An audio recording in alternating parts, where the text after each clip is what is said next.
and we'll get started.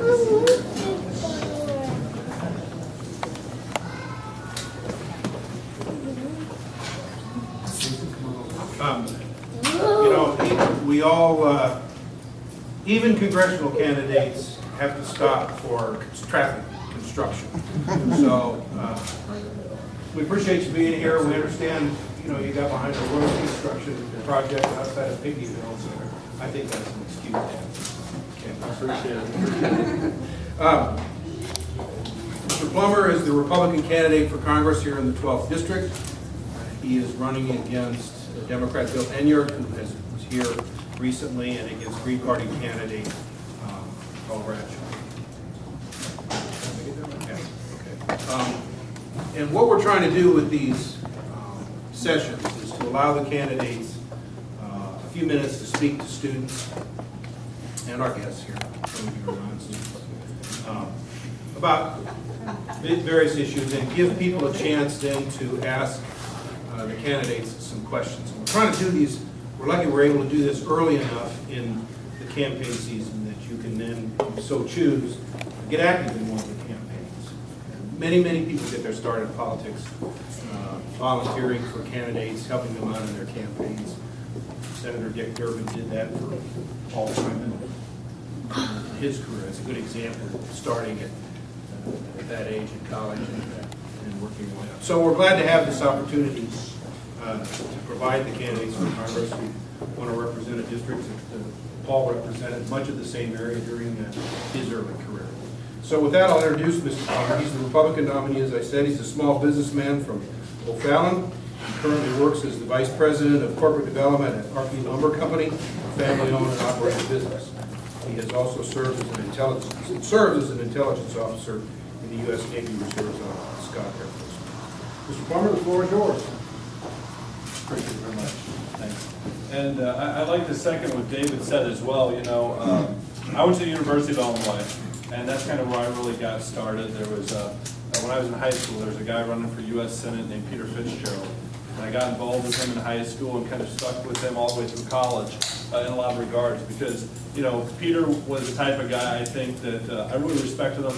He had an R next to his name, but he didn't really care if you were Republican or Democrat. He was willing to work with you. And I think that's why he was not in the Senate that long, is he just got fed up with the partisanship in Illinois, partisanship in Washington, and now he's retired back in the private sector. But just like I got started with him, as David said, there's a lot of people that get started in high school and in college and politics, and they do a lot for their communities, they do a lot for their states and their country. So I encourage everyone to get involved, stay involved, stay engaged. And I don't care what side you want to get involved in. It's important that people have a voice. It's important that people participate in the process. And not to sound too generic, but that is what makes our country great, is that people have that opportunity. And when you get outside the borders of this country, you don't see that everywhere. So it's great to be here. I'm running for this seat for a couple of very specific reasons. If you look at this area, how many folks here are actually from the 12th Congressional District originally? I know we have a lot of kids from outside. Okay, so half and half. So the 12th Congressional District, for those of you that aren't intimately familiar with it, it's made up of 12 counties. It's an area tremendously blessed with natural resources. If you put John Shimkus' congressional district, the one just to the east, together with this congressional district, we have more BTUs in coal than Saudi Arabia has in oil. It's an area tremendously blessed with coal reserves. If you look at the oil and the gas that we have tremendous reserves as well there.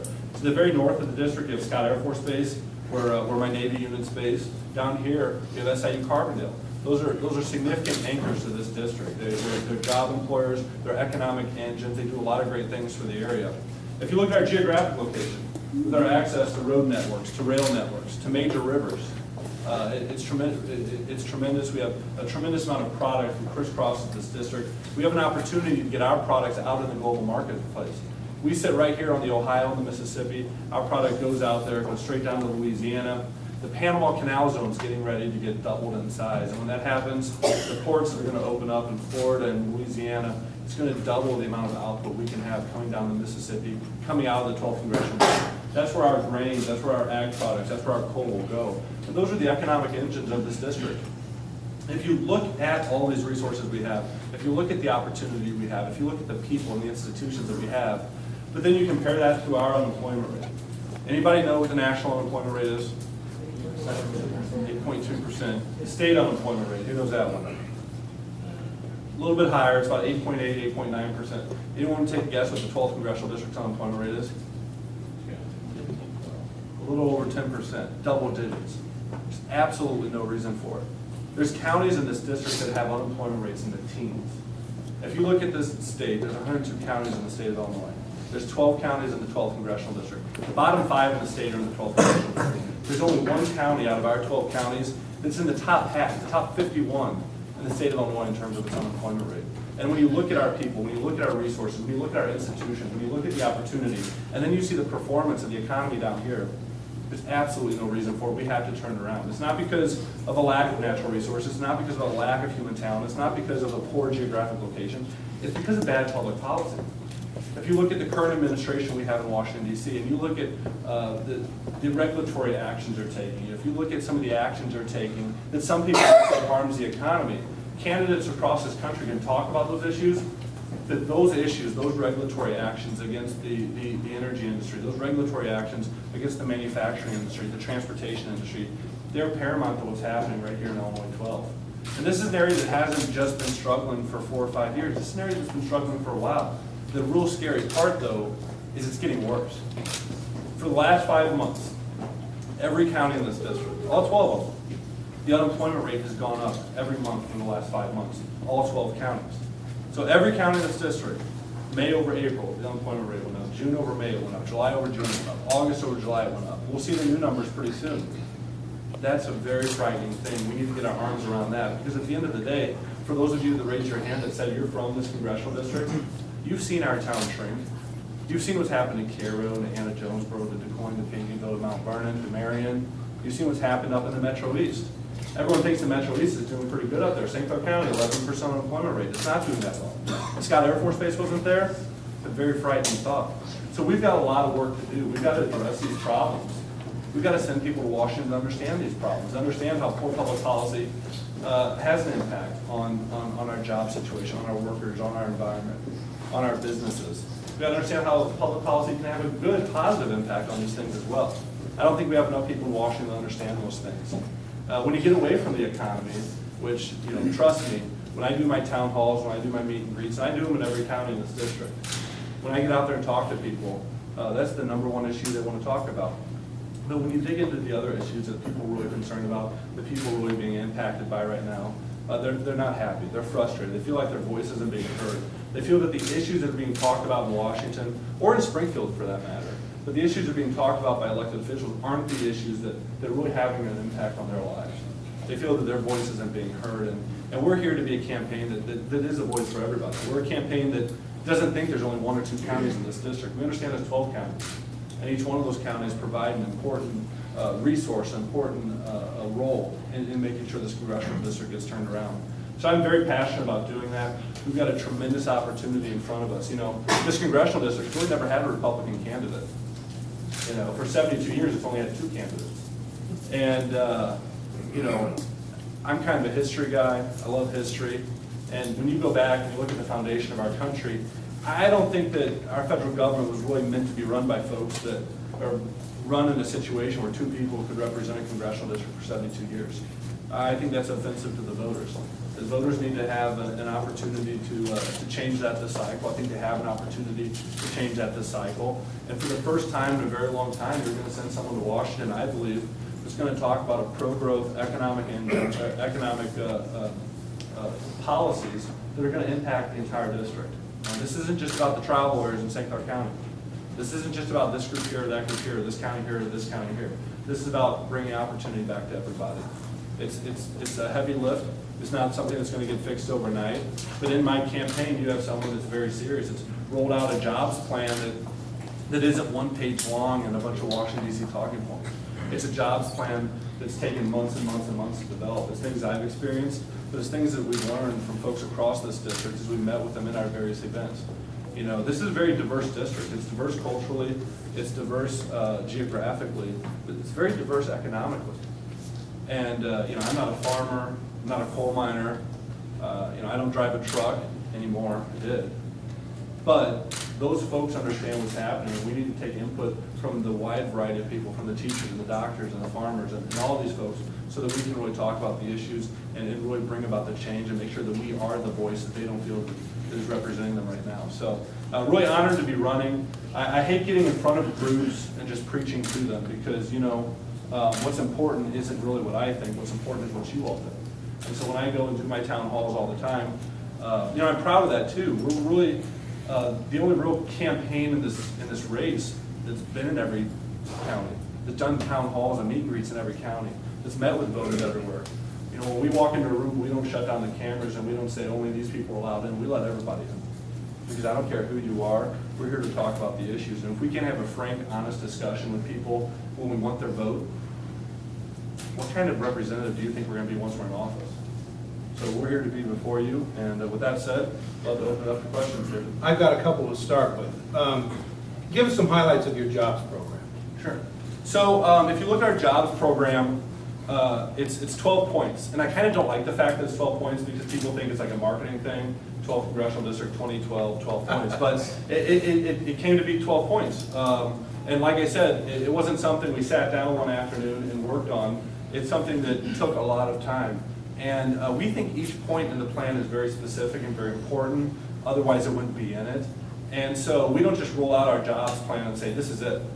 What we're doing is we're rolling out one point in the jobs plan every week for 12 weeks, because we want there to be a conversation on each and every plan within the jobs plan. So, there are some that we haven't rolled out yet, but some of the ones we've rolled out, for instance, Congressman Aaron Schock, we had him come down from Central Illinois to talk to us about one of the points. I think it was the third week.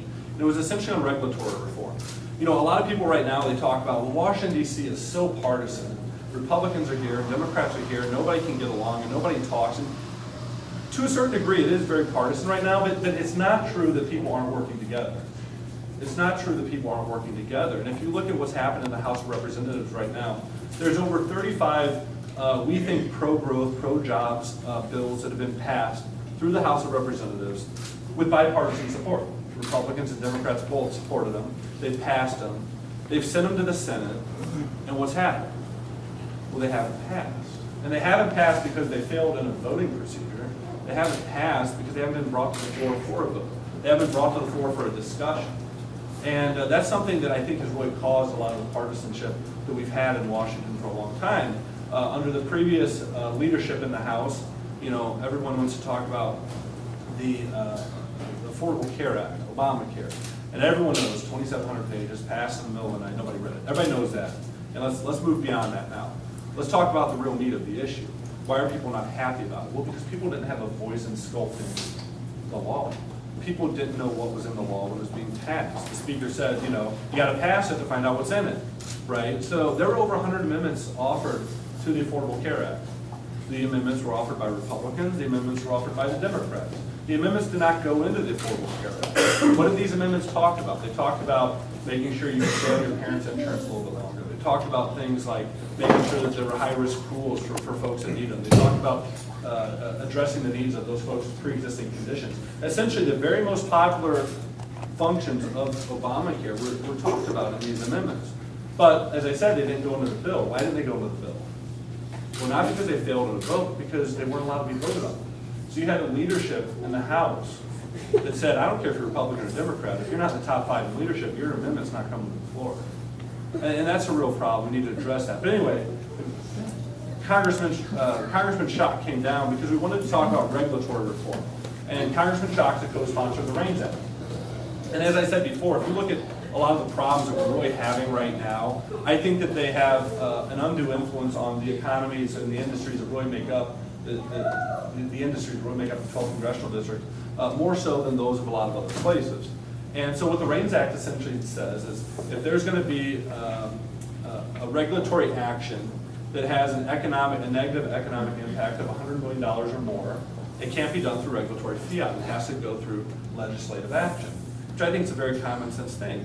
If the Congressional Budget Office, a nonpartisan organization, judges that it's going to have that negative impact, then it needs to happen legislatively, not through regulatory fiat. And so that's obviously not happening right now, but we brought Congressman Shock down to talk about the RAINS Act. We talked about the red tape reduction and Small Business Jobs Creation Act, which essentially says that also regulations that will decrease the workforce in particular industries cannot be considered to go forward until the unemployment rate goes below a certain threshold. Right now that threshold is set at about 6%.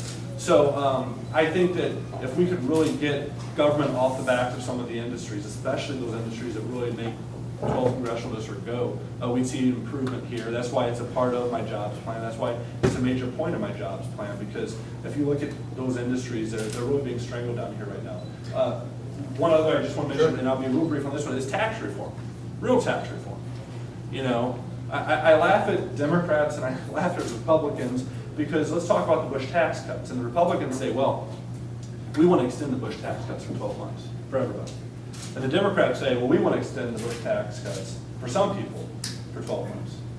And I said, why are we even talking about extending anything for 12 months? I talk to teachers, I talk to doctors, I talk to small businessmen, I talk to coal miners, I talk to farmers, and the number one word I hear is certainty. There's no certainty.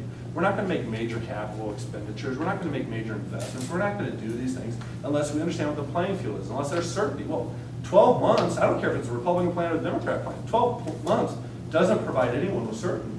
So what we need is maybe true tax reform that provides a playing field going forward and a vision going forward so that people understand the implications of what they're doing, of the investments they're making, of the money they're spending. And we'll get into the taxes more so in a second, but we need real tax reform that's not a 12-month political gimmick that goes out at least 5 years. One more question, we'll throw it open. One of the age-old dilemmas a member of Congress faces is, do you represent the district or do you owe us your own best judgment? What do you do when the two are in conflict? How do you sort that out? When you represent the district? Yeah, I mean, is it your job to represent what your constituents say, or is it your job to go out there and give us your best judgment? Well, I mean, I think you have to represent your constituents, but I think that you need to make sure that you understand your constituents and you're educated on your constituency. Like I said, I'm a guy that has met with, pretty much every farm bureau in the district. I've been down in the coal mines. I've been out with the trucking companies. I've been out in the hospitals, meeting with the doctors and the administrators. I've been around the community colleges. So I feel that I have a pretty good grasp of what's happening in a lot of these areas, and I try to surround myself with experts of all those fields. We've rolled out a lot of different coalitions. We've got coalitions that are related to a lot of these different organizations, a lot of these different groups, because like I said before, I'm not a farmer. So if I'm going to be involved in farming legislation, if I'm going to be talking about farming issues, I want to make sure I listen to the farmers. And by the way, the farmers aren't, 4 Republican precinct committeemen that have farms. It's a diverse group. There's representation from all 12 counties. It's not just the corn growers or the guys with beans. It's the livestock guys. It's the implement dealers. It's the truck haulers that haul the product. It's the guys that work along the Kaskaskia to make sure that we can utilize the Kaskaskia, get our products out there. You have to understand your district. And if you go to Washington and you understand your district, I think you're going to represent your district. Okay. All right, let's open this up. I'll let you call on whomever you want. Sure. Yes, ma'am. You talked about, at the beginning, about being inclusive and working with the other side of the aisle and about jobs. And earlier, the president had the Jobs Act that failed. Would you have voted for that? And if so, why or why not? Which Jobs Act? He's had The one that, a couple. any of them. Would I voted for any of them? I mean, depending on which one, are you talking about the most recent stimulus package maybe, or? Yes. Is that the Jobs Act? Yeah, no, I mean, I wouldn't have. And here's why, we've got to make sure that we understand what the core functions of government are. We've got to make sure that when we spend taxpayer money, we're spending it prudently. And, this administration promised us a lot of things. And there were a lot of people, I'll use the state of Illinois as a perfect example because the state of Illinois is slightly further along than the federal government in terms of these broken promises. But Pat Quinn said, look, if we raise all these taxes, we're going to fix the deficit. We're going to actually improve the economic environment. We're going to bring jobs back. And a lot of us said, well, wait a minute. History, data, statistics, everything proves that when you raise taxes, you drive investment, you drive capital out of your area, you cost jobs, you lose businesses. And at the end of the day, usually it's us, people in this room, it's the small businesses, medium-sized businesses, the taxpayers that aren't connected, that bear the brunt of these costs. And that's what we see happening We've seen jobs flee Illinois. We've seen large businesses flee Illinois or threaten to flee Illinois, and when the really connected ones with the marquee names like Sears or the Chicago Mercantile Exchange or whatever say that we're going to leave, then the administration decides they want to pick winners and losers. They go in, they bail them out with our money. So now we're bearing the brunt of that, and we don't improve what's happening. Well, what I've seen is this administration spending money willy-nilly.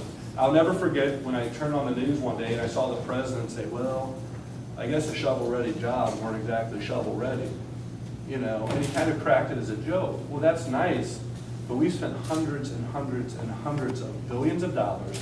We've seen no return on the investment. The unemployment rate continues to go up. This president told us that if we did what he wanted us to do, and he had the House and he had the Senate for the first 2 years, if we did what he wanted to do, if we passed this stuff, the unemployment rate right now would be 6 to 6.5%. It's not.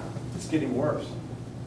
And we really need to make sure we have people in Washington that understand what really drives jobs. A follow-up, which of his policies that was passed has caused this to continue?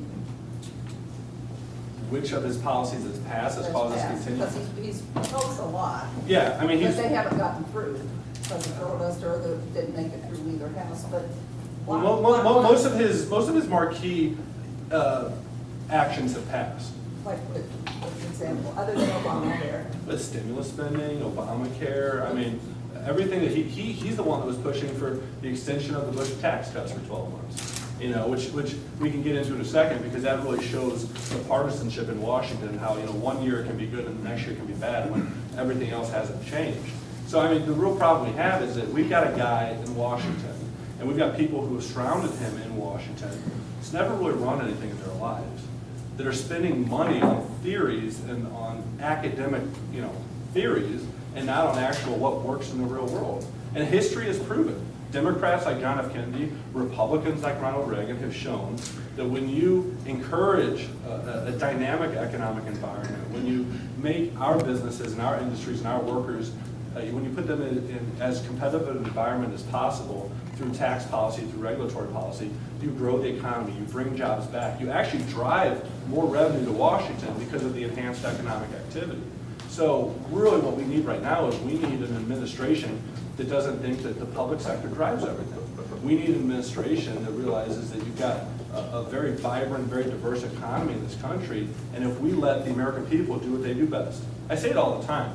If you let the people in Southern Illinois do what they do best, instead of having 37 coal mines in this district 20 years ago down to less than 10, if we still had our 35 coal mines, if we still had manufacturing facilities, if we had the activity we had now, if you let the teachers teach, the doctors take care of the patients, the coal miners mine coal, the farmers farm instead of trying to measure how much dust their combine's kicking up. If you let the American people do what they do best, good things are going to happen. But we see more and more and more of the GDP in the hands of the federal government, and we need to return that economic activity back into private hands. Other questions? There. I feel that elected officials kind of neglect college students a lot because they don't show up on voting day. But if elected, what would you do to help college students in your district? I'd make sure that I did everything possible so that when you graduated college, there was a job for you. Because right now what we see is we've got youth unemployment rate. I don't care if you're high school graduates, I don't care if you're college graduates, community college graduates, or you're a young person returning from military service. Our youth unemployment is the most frightening thing out there. And I'll tell you this, because a lot of people think, well, that first job you have in high school, you're just working in a car wash, you're working at McDonald's, or you're umpiring Little League games, or whatever you were doing, that's not a real job. Well, yeah, that's a real job. It teaches you to show up on time. It teaches you to do a job. It teaches you to earn pay. It teaches you to listen to somebody, that you understand the hierarchy of the workplace. I mean, it gives you life skills that you may not notice at that point in time, but you utilize for the rest of your life. And right now, the youth unemployment in this country is absurd. It's ridiculous. It's sad. And it's something that has to get addressed. Kids that are graduating high school and college, I saw a statistic the other day, and it was the amount of children that all the parents became empty nesters, and now they say all these families throughout the Midwest especially are re-nesting, and all the kids are coming home because they can't survive on their own, they can't find jobs. And that's ridiculous. That's absolutely ridiculous. We've got to make sure that when our children graduate, first off, they're armed with the life skills, the knowledge, the training they need to be productive citizens. But we've also got to make sure that there's a jobs environment and an economy out there where they can find meaningful employment. Right now, for far too many people, that's not the case. We got a lot of questions, so we'll try to move it along. Sure. All right, yes, sir. You. What is your opinion on possible hydraulic fracturing in the 12th Congressional District? Hydraulic fracturing. I think that it's something that we have to look at. It's something that we have to utilize most likely. But we've got to make sure that we do it the right way. You know, that technology has been around since the 1940s. And, you know, if you take State Senator John O. Jones, he's up in Mount Vernon, it's in the district. He's in the business. You know, he's fracked over 500 wells. He's never had a problem. And if you look at what's happening in places like parts of Pennsylvania, parts of Ohio, the Dakotas, where the unemployment rate is 4.5%, the geological makeup of Southern Illinois is very similar to those areas. And we've got to make sure that if we have the resources, we can get folks back to work. Because I can tell you right now, the areas that are really hammered right now, if you look at Franklin County, if you look at Williamson County, if you look at these different areas, these are the places with 11, 12, 13% unemployment rates. And that would be a boon to Southern Illinois. But it's not just the gas that's out there. I mean, Southern Illinois, for a long, long, long time, is very rich in oil. It's very rich in coal. Those are the resources we've been blessed with, and we've got to make sure we go out and we utilize those resources. And it's not just a jobs thing. When we utilize those resources, it helps everybody. It brings down the price at the pump. It brings down those utility bills that you're paying. It gets other industries growing up around, you know, it's the guys that haul the water to the wells. It's the guys that haul the coal out to the river. It's all those people. We've got a robust opportunity here. We need to seize it. Got a question over here. Yes, sir. I had a question. Your campaign has been running an ad about Mr. Inger. Basically, to me, it seems that there's something wrong or not right for the 12th Congressional District that he's a trial lawyer. But at the same time, to me, trial lawyer is a small business owner. He's doing his job. His job is to represent his clients to the best of his capacity. And so if that means that he's winning large sums, then he's doing his responsibility by his customers. And if he doesn't win large sums when there's an opportunity to do so, then he opens himself up for liability. I want to know, why don't you have an ad up there disparaging him for being a trial lawyer? I wouldn't necessarily say disparage him. It just points out Implicating, because it calls the guy a trial lawyer, because I've been in numerous public settings where he actually won't admit what his career is. And he says that Jason's running a negative ad against me. And all I said is, look, it just says what you do for a living. If you think what you do for a living is negative, that's a personal problem. I'm just telling people what you do. And I can tell you, if you think that, you know, that's a broad shot against all trial lawyers, that's not correct. But what it is, it's a broad shot against the Madison County and the St. Clair County judicial system that is world renowned for being the most corrupt judicial system in the country. This is the lawsuit capitals of the world. And we see these people in these judicial systems driving small businesses, driving our healthcare providers out of this area. There is not, up until 2 years ago, there was not a neurosurgeon south of Springfield, Illinois. And when you were in a traumatic accident, when you're in a traumatic accident in Southern Illinois, where do you go for care? I'll tell you where you go for care. You go to Evansville, Indiana, or you go to Paducah, Kentucky, or you go to Cape Girardeau, Missouri, you go to St. Louis, Missouri. Why don't you go to Marion, Illinois? Why don't you go to Mount Vernon, Illinois? Why don't you go to Belleville, Illinois? Because the healthcare providers are gone. The healthcare providers are gone because our judicial system is under assault. It's harming people's lives. It's harming their ability to provide for their families. And it's something that needs to be corrected. And my opponent has been a part of that system. Got a question back to David. As a college student, someone young who wants to go into public office, and I know many college students sitting here have the same thought, you know, the rising cost of college education. And, you know, just the other day I was in my bank account, just kind of going over the amount I've spent on books, the amount that I look at the tuition here at SIU, the amount I pay in fees. You know, I'm on undergraduate student government, and we work to try to lower the fees for the students. And I think one big question I think a lot of college students would have for you is, in your position, what would you do to help try to rein in the cost? A lot of people voted the college housing, it's like the housing bubble, but the college bubble. You know, it's gonna pop, you know, you're gonna have people that aren't gonna be able to afford to pay off their college loans. Okay, go ahead. And not only will there be people that can't pay off their college loans, but we're at a point now where it really is prohibiting people from attending college.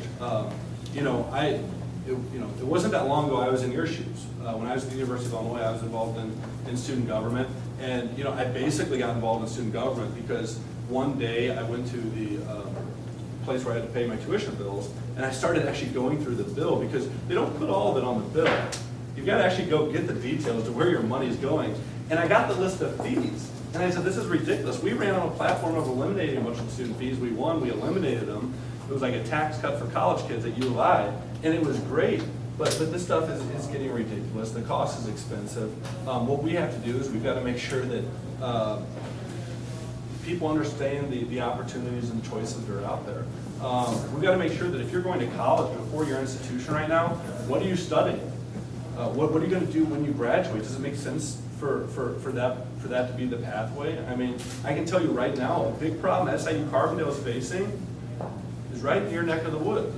It's called Bryn Lake Community College, or it's called John A. Logan Community College, because people are realizing that, look, I'm not getting a return on my investment when I go to a four-year institution. I'm going here, I'm graduating, and that's a problem that four-year institutions are going to have to get under their belt, because it's something that I find very frustrating. One thing that I think sets America apart is our educational institutions. That's why everybody comes to America to attend our four-year universities, because they provide an education that's second to none. But that education is now getting out of the grasp of a lot of American kids, and we have to address it. We've got a lot of questions and not a lot of time, so I'm going to ask for short questions. Excuse me. And I'll give short answers. Very good. There we go. Yes, sir. You. I asked a question a couple weeks ago to Billy, or it's kind of a twofold question. Currently in Illinois, there's legislation for concealed carry. I kind of want to get your personal beliefs on concealed carry. And secondly, would you support another candidate or legislator who is trying to pass the UN Global Arms Treaty? I would not support someone that was trying to pass the UN treaty. My thoughts on concealed carry is I've got a concealed carry card. I can conceal carry in 38 states, but I can't carry in my own state. I think that that's absolutely ridiculous. The last time I checked, the right to bear arms was in the U.S. Constitution, and those items not addressed in the U.S. Constitution are supposed to be left to the states. So as far as I'm concerned, at the federal level, there's an opportunity for there to be concealed carry legislation, and it'd be something I support. What about the second? Yeah, I said right off the bat I wouldn't support someone that's. Oh, I'm sorry. Yeah, that's All right. right, yeah, I have more of a more policy related question. I want your point on the recent attacks on U.S. embassies overseas. I think what's happening right now is what happens when our enemies, or just neutral other countries, view us as weak. Our foreign policy right now, I mean, if one of you all could explain it, I'd love to hear it, because the way I see it is, you know, and this one might take a second, David, but I think this is a really important question. So, you take Hosni Mubarak in Egypt, right? Probably not the guy you want living next door to you, right? You probably don't want your daughter dating Hosni Mubarak. But that guy did a lot of good things for America. He did a lot of good things for our allies in a really, really rough corner of the world. And he kept peace in probably the toughest block of the world.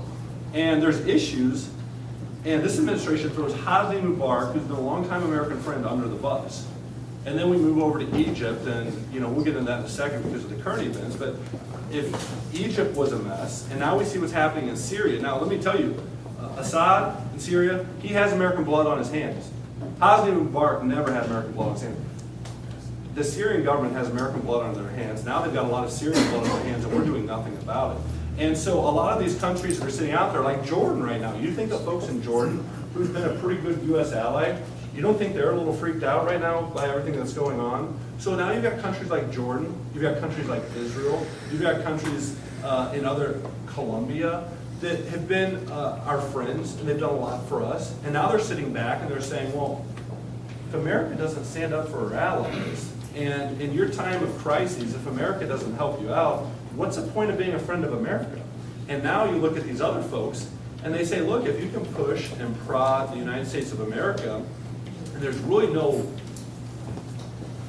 response, let's push and prod them as far as we possibly can. And that's how you get what happened overseas. It's tragic, it's disgusting, and this administration better decide that they're going to stand up and respond a little strongly, or the American people are going to tell them to take a hike in November. Gentlemen here. Yeah, continuing with that, do you agree with the statements on the video that sparked these recent protests that it was an abuse of our freedom of speech? I haven't seen the video, so I mean, it was essentially just, we'll say, making fun of the Prophet Muhammad. I haven't seen the video. I mean, it's probably a knuckleheaded thing, so I mean, until I see it, I probably shouldn't comment on it, but, you know, people that kill other people because of something they see on YouTube is pretty knuckleheaded too. Other questions, quickly? Quickly. Yes, two-part. What is your business, how is your business experience at RP Lumber? How did that help you as a congressman, Okay. Illinois 12? Did you say there's two parts, or? Yes, but that's the first Okay, one. well, I mean, the first one is, you know, I'm very involved in our family business. It's an interesting story in the sense that, you know, my dad's one of those guys that you kind of hear that he would never talk about it, but, you know, in the late 60s when he was growing up, he had an outhouse, didn't have electricity or indoor plumbing, went to college on a sports scholarship, the only way he could have ever gone to college. Met my mom, they both became teachers, high school teachers and coaches, and he decided he wanted to start a lumber yard, which is kind of a random business to get into. And you know, we've been pretty blessed since then. We've got great employees, we've got great customers, we've got great suppliers, and we've been very fortunate. My experience in the business, when I was born, we had one lumber yard. Today we've got 46. The last few years, you know, I'm growing up, before I could read, I showed up at the one. You know what I was talking about earlier? You know, you got to show up on time, you got to answer to somebody, you got to do a function, earn a buck, right? When I was growing up, when I was little, I mean, before I could read, I worked the paint aisle because I could match the colors of the cans. I worked the key aisle because I could match the keys. I mean, I never really had a summer break or any of that stuff. So I learned the business. I've driven the trucks and done all that, done the buying, and then since then, we've expanded the business, and that's what I've done. I've gone out, I found new locations. I go into different communities. Do I want to be in this community? Is it an area with good policy, with good opportunity? Are people going to be buying sticks to build houses? And we've built the businesses, we've hired the people, we've built the businesses. And while I've been doing all that, I would say my real business experience is the businesses I've started. You know, my opponent, he likes to say, oh, Jason's never had a real job. You know, okay. Well, you don't like to talk, you know, Jason's never hired anybody. Well, why don't you come talk to the employees that work for the companies that I own 100% of that I've started and tell them I've never done those things. And so I've gone out, we've built hotels, we've built shopping centers, we've grown businesses, we've hired people.